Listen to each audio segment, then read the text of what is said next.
So if you're at this point in our website, you've maybe watched a couple videos and you're ready to get started on your forms. Well, I want to introduce you to the person that we're going to use as an example for how you might start out filling your bankruptcy forms. And her name's Ashley Adams. And so I'd like to introduce you to Ashley. Ashley is going to be our example Chapter 7 debtor. While this is Ashley Adams is a fake name that I've given just for privacy considerations, she is a real person who filed bankruptcy in Alabama in December 2019. So she very recently filed a bankruptcy case. She filled out her forms correctly and accurately and went through her Chapter 7 bankruptcy case successfully.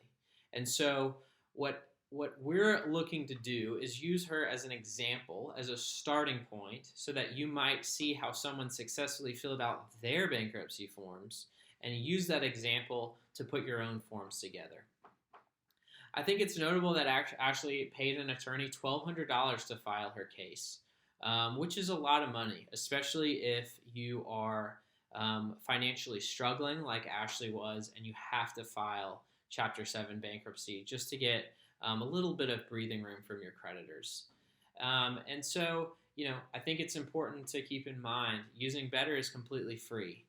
But I do believe if you put in the hard work and you take the time to learn how to fill out your forms, you can get a good result, and you can get it for a lot cheaper than Ashley paid in $1,200. Keep in mind, Ashley has a very, very simple, straightforward bankruptcy case. It's a good example of a case that someone might be able to file and fill out their forms without an attorney if they put in the time and effort and the work. And so here's something to think about. What made Ashley's case simple? And here are a couple things. First, she didn't own a home, and she didn't own any real estate. Owning a home makes your case a lot more complicated in a bankruptcy. Second, she really didn't own very much property. She owned a car, and she had a car note that she had to pay. And then she had some jewelry, some small amounts of jewelry, clothes, household items. But besides that, she really didn't have much property. She didn't have any fancy cars.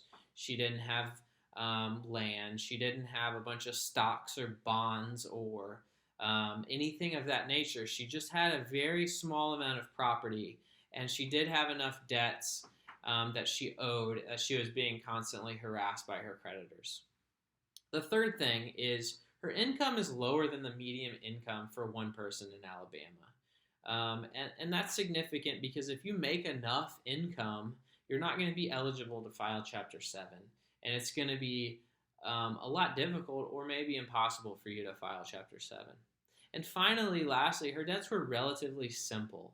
They were things like medical bills, credit cards, unpaid cable bills, unpaid phone bills, things like that. And she was being harassed by collection agencies to get these things paid.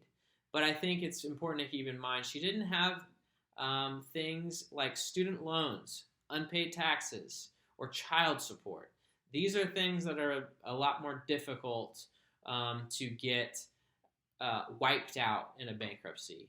And so ask yourself, does your financial picture look like Ashley's? What's different?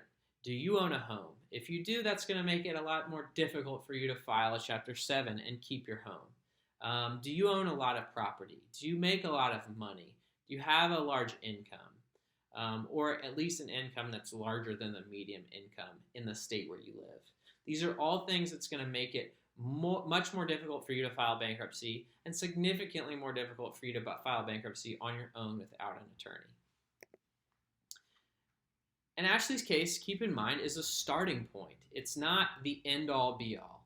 Better, this website will walk you through how Ashley filled out all of her bankruptcy forms. But while Ashley filled out her forms correctly, that only applied to her financial circumstances. Your financial picture, I can promise you, is going to be a bit different than Ashley's in some ways. It's up to you to fill out your bankruptcy forms according to your financial situation. You obviously, we're all going to Obviously, you will look at Ashley's forms as a starting point, as an example, but you're going to have to modify your forms to meet your needs. You're responsible for your forms. And keep in mind, if they're filled out incorrectly or inaccurately, it may stop you from getting the fresh financial start that you're looking for.